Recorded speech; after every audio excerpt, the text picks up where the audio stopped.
Башкортстанның халык шагыйре Әнгам Атнабаев. Очрашкан юк, күреп сөйләшкән юк, хатлар алышкан юк күптәннән, күңелләрнең ике ярын бары тоташтырып тора үткәннәр. Алар һаман зәңгәр хыял булып, йөрәк түрләрендә саклана, гомер үткән саен матурлана. Кадерләнә бара, сафлана. Кара төндә килеп, тәрәз каккан, юлчы кебек керә төшләргә.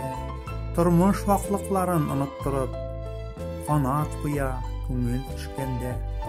Йөрәкләрне өзеп, чыңлап ала, һәм яңгырап кала җырларда. Иң кадерле бер талисман кебек, алар һаман юлдаш юлларда.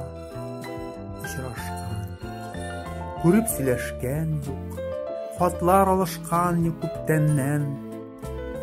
Үткәннәргә кайтып булмагандай, аерылып та булмый үткәннән.